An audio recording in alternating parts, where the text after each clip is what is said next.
بسم اللہ الرحمن الرحیم۔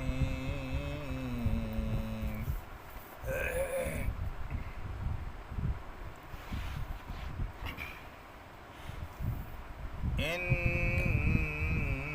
تصبک حسنۃ تسؤہم ان تصبک حسنۃ تسؤہم وَإِن تُصِبْكَ مُصِيبَةٌ يَقُولُوا قَدْ أَخَذْنَا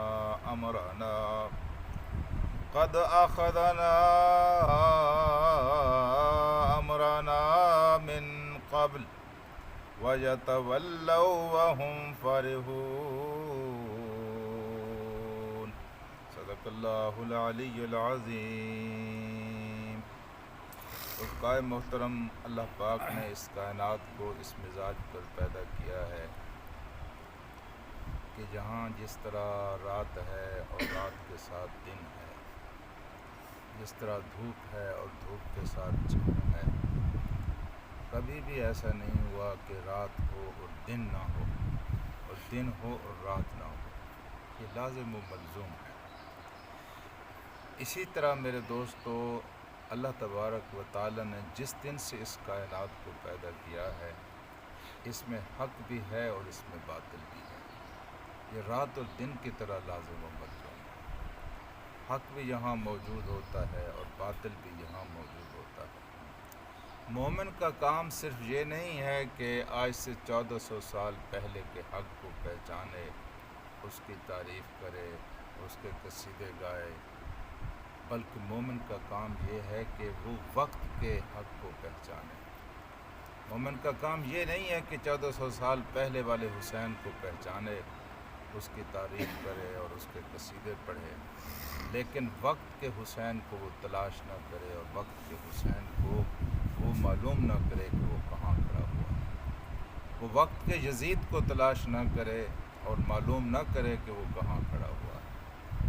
آج سے پہلے کہ یزید کو وہ یاد کر کے اس کے اوپر تبرے پڑے، اس کے اوپر لعنتیں بھیجے اور اس کی مذمتیں کرے، یہ کام مومن کا نہیں۔ مومن کا کام یہ ہے کہ وقت کے حسین کو پہچانے۔ یہ وقت کا حسین، یہ علامت ہے آپ کی۔ وقت کا حسین ہر دور میں موجود ہوتا ہے اور وقت کا یزید بھی ہر دور میں موجود ہوتا ہے۔ اگر آپ اپنے ایمان کو پہچاننا چاہیں اور حق و باطل کی اس کشمکش میں آپ عملی طور پر شریک نہ بھی ہوں، لیکن جب حق کو فتح نصیب ہوتی ہے تو آپ کے دل کو خوشی ملتی ہے، آپ سکون میں آتے ہیں۔ جی، اہل ایمان مصر میں اگر کامیاب ہوں آپ خوش ہوتے ہیں، اہل ایمان اگر افغانستان میں کامیاب ہوں آپ خوش ہوتے ہیں، اگر اہل ایمان کو مار پڑتی ہے کشمیر میں، اہل ایمان ہار جاتے ہیں کابل میں، تو آپ دل ازردہ ہوتے ہیں۔ اس کا مطلب یہ ہے کہ آپ کا تعلق حق کے ساتھ جڑا ہوا ہے۔ ہاں جی، یہ ایک نشانی ہے۔ کوئی اگر پہچاننا چاہے تو اس کو اس طرح پہچان سکتا ہے۔ تو میرے دوستوں اور ساتھیوں، اب اللہ تبارک و تعالیٰ نے اس کی بڑی خوبصورت تصویر کشی فرمائی ہے۔ فرمایا کہ ان تصبک حسنۃ تسؤہم، اگر آپ کو کوئی بھلائی پہنچے اور آپ کو کہیں کامیابی نصیب ہو، کہیں عزت ملے، کہیں سرخروئی سرفرازی نصیب ہو، ان تصبک حسنۃ، اگر تجھے کوئی بھلائی میسر ہو تو تسؤہم، ان کو تکلیف ہوتی ہے، ان کے سارے مر جاتے ہیں اور یہ اپنی حسرتوں کو خبروں کی صورت میں اڑاتے ہیں اور پروپیگنڈا کرتے ہیں اور خواہش ان کی ہوتی ہے کہ اس طرح ہو جائے۔ یہ سب کچھ کر جاتے ہیں۔ پوری دنیا کی خواہش تھی کہ پنجشیر کی وادی میں کوئی فتنہ کھڑا ہو اور امارت اسلامی افغانستان کا وجود جو نیا یہاں بنا ہے اس کو خطرات لاحق ہوں۔ اپنی خواہشوں کو خبروں کی صورت میں پھیلاتے رہے اور فتنوں کو اٹھاتے رہے، لیکن اللہ کی تائید و نصرت اس طرح ہوئی تو کچھ بھی نہ ہوا جی۔ جس طرح پورا افغانستان فتح ہوا اسی طرح وادی پنجشیر کی فتح ہو گئی۔ تو میرے دوستو، وقت کے حق کو پہچاننا چاہیے۔ میں یہ آپ سے عرض کر رہا ہوں، ان کا مزاج کل بھی یہی تھا اور آج بھی یہی ہے۔ وَإِن تُصِبْكَ حَسَنَةٌ، اگر آپ کو کوئی خیر پہنچے، کوئی بھلائی پہنچے، کوئی کامیابی ملے، کوئی کامرانی نصیب ہو تو سو تو ان کو بڑی تکلیف ہو، ان کو بڑی تکلیف ہو۔ اور وہ ان تو سب کا مصیبت ہو، آپ کو اگر کوئی مصیبت پہنچے، یہ نہیں ہوتا کہ ہمیشہ حق والوں کو ہی فتح ملتی رہے، کبھی کبھی اللہ تعالیٰ شکست سے دو چار کر کے بھی اہل حق کو آزماتا ہے، ایسا بھی ہوتا ہے۔ کبھی کبھی آزمائشوں سے گزار کر بھی اہل حق کو آزماتا ہے کہ مصیبتیں جب پڑتی ہیں تو پھر ان کا رنگ کیسے ہوتا ہے، جی کبھی کبھی فتح مند کر کے بھی ان کو آزماتا ہے۔ یہ جس طرح مصیبت آتی ہے اور جس طرح خوشی آتی ہے، اسی طرح اہل حق کے اوپر بھی کچھ ہوتا رہتا ہے، تاکہ اللہ تعالیٰ جان لے کہ کون چوری کھانے والا ہے اور کون خون دینے والا ہے۔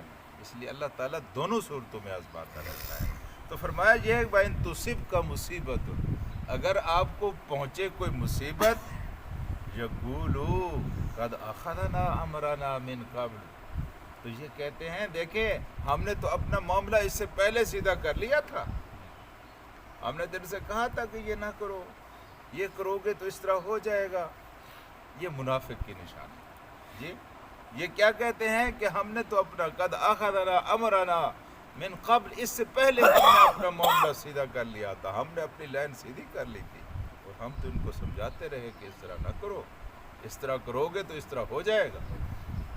یہ منافق یعنی حق و باطل کی کشمکش میں اگر حق کو کہیں زک پہنچے اور حق کو کہیں شکست کا منہ دیکھنا پڑے تو منافق پھر اس طرح کا تذکرہ کرتے ہیں، ہم نہ کہا کرتے تھے اس طرح نہ کرو، کیا ہے نا اس طرح، چکھو نا مزہ، دیکھیے نا ہم بڑے سیانے نکلے اور ہم نے اپنے آپ کو بچا لیا، اپنے مال کو بھی بچا لیا، اپنی اولاد کو بھی بچا لیا، تو پھر یہ خوش ہوتے ہیں، ہاں جی ڈھینگے مارتے ہیں اور اتراتے پھرتے ہیں کہ دیکھیں جی ہم تو بڑے سیانے ہیں، تو ہم تو بڑے سمجھدار ہیں۔ اذا لقوکم، جب یہ آپ سے ملتے ہیں، قالوا آمنا، تو کہتے ہیں کہ ہم ایمان جناب ہم مومن ہیں، ہم مسلمان ہیں، آزما کر دیکھیں آپ، ہم آگے اگلی صفوں پر ہوں گے۔ وَإِذَا خَلَوْا، جب یہ آپ سے پلٹتے ہیں، عَضُّوا عَلَيْكُمُ الْأَنَامِلَ بِالْغَيْظِ، تو اپنی انگلیوں، اپنے منہ میں انگلیاں ڈال ڈال کر اپنی انگلیوں کو کاٹتے ہیں۔ غصے کی یہ انتہائی صورت ہے کہ جب انسان اپنے دانتوں میں اپنی انگلیاں ان کو چبائے، ہاں جی عَضُّوا عَلَيْكُمُ الْأَنَامِلَ بِالْغَيْظِ، اللہ تعالیٰ قُلْ مُوتُوا بِغَيْظِكُمْ، مر جاؤ اپنے غصے میں، تمہاری قسمت میں بھی یہی ہے کہ مر جاؤ، جلتے رہو، کڑتے رہو، قُلْ مُوتُوا بِغَيْظِكُمْ، مر جاؤ اپنے غصے میں، ہاں جی ان تصبک حسنۃ تسؤہم وان تصبک سیئۃ یفرحوا بہا، خوش ہوتے ہیں۔ لیکن ان تصبروا وتتقوا، اگر تم نے صبر سے کام لیا اور تم نے تقوی کی راہ اختیار کیا، لن یضرکم، تمہارا کچھ بھی نہیں بگاڑ سکتی قید، ان کی قیدیں، ان کی تدبیریں تمہارا کچھ بھی نہیں بگاڑ سکتی، شرط یہ ہے کہ اگر تم نے صبر سے کام لیا اور تقوی سے کام لیا، اس لیے کہ اللہ تبارک و تعالیٰ نے ان کافر کو گھیر رکھا ہے، اللہ تمہارا ہے۔ بس مومن کو فکر ایک کرنی چاہیے، یہ دیکھ لیں آپ ایک فرد ہیں تب بھی معاملہ یہی ہے، اصول یہی ہے، اور آپ ایک جماعت ہیں تب بھی معاملہ یہ، آپ ایک ملک ہیں تب بھی معاملہ یہ، آپ ایک قوم ہیں تب بھی معاملہ یہ، کہ آپ کے پاس جو کچھ ہے اس کو لے آئیں اللہ کے راستے میں، بچا کے نہ رکھیں، جو بچا کے رکھتے ہیں ان کے ساتھ اللہ کی نصرت نہیں ہوتی۔ دو چیزیں ضروری ہیں، بس دو چیزیں آپ کر لیں، پھر کسی بات کی فکر نہیں، ایک یہ ہے کہ بچا کے نہ رکھیں، دوسرا یہ ہے کہ خدا کے اوپر ایمان اور توکل آپ کا کام ہے، بس یہ دو چیزیں آپ کر لیں، پھر دشمن کتنی بڑی طاقت کا مالک کیوں نہ ہے، آپ میدان میں اترے، اللہ تبارک و تعالیٰ کی نصرتیں آپ کی پشت پر کھڑی ہوں گی اور کوئی آپ کو شکست نہیں دے سکتا۔ یار لوگ دنیا والوں کو شکست دے دیتے ہیں، دنیا والے دنیا کے مالک کو تو شکست نہیں دے سکتے نا، تو دنیا کا مالک تو آپ کے ساتھ ہے، دنیا کا مالک تو آپ کی پشت پر ہے، اس نے بس یہی دو شرطیں رکھی ہیں جی، اور جن لوگوں کو یہ سمجھ آ گئی وہ میدان میں اترے، ان کی کھال میں کوئی خوف نہیں تھا، پوری دنیا کے ساتھ لڑ گئے اور بھیڑ گئے، اور اللہ تعالیٰ نے بالآخر ان کو عزت مند بھی کیا اور ان کو سرخرو بھی کیا۔ اگر وہ مر بھی گئے اور ہار بھی گئے تب بھی ان کی عزتیں ہوتی ہیں۔ حسین جیتا تو نہیں تھا، حسین تو وہاں قتل ہو گیا تھا، اور اتنا مظلومانہ شہادت، لیکن آج عزت کس کے پاس ہے؟ حسین کے پاس ہے یا یزید کے پاس ہے؟ کبھی شکست سے دو چار کر کے بھی اللہ تعالیٰ عزتیں عطا کرتا ہے۔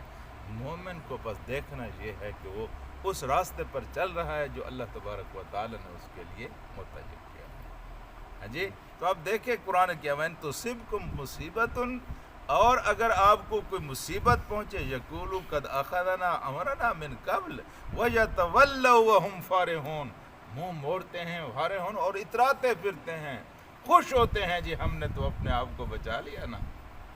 اور پھر کہتے ہیں قل اطاعونا، اگر یہ ہماری بات مانتے، ما قتلوا وما ماتوا، نہ یہ مرتے نہ یہ قتل ہوتے، انہوں نے ہماری بات کی۔ یہ اس طرح کی ڈھینگے مارتے پھرتے ہیں، ان کو پتہ نہیں ہے کہ اس گیدڑ کی زندگی سے شیر کی ایک دن کی، جی وہ شیر کی موت جو ہے وہ بہتر ہے۔ یہ اہل، یعنی یار قرآن تو اس طرح نقشہ کھینچ کھینچ کر انسان کے سامنے رکھتا ہے، اگر کوئی اس کو سمجھنا چاہے تو اللہ کی قسم یہ رہنمائی کا حق ادا کر دیتا ہے۔ انسان بالکل بات انسان کو سمجھا دیتا ہے کہ تمہارے لیے عزت کس راستے میں ہے اور تمہارے لیے رسوائی کس راستے میں۔ اللہم صلی علی سیدنا و مولانا محمد و علی آل محمد کما صلیت علی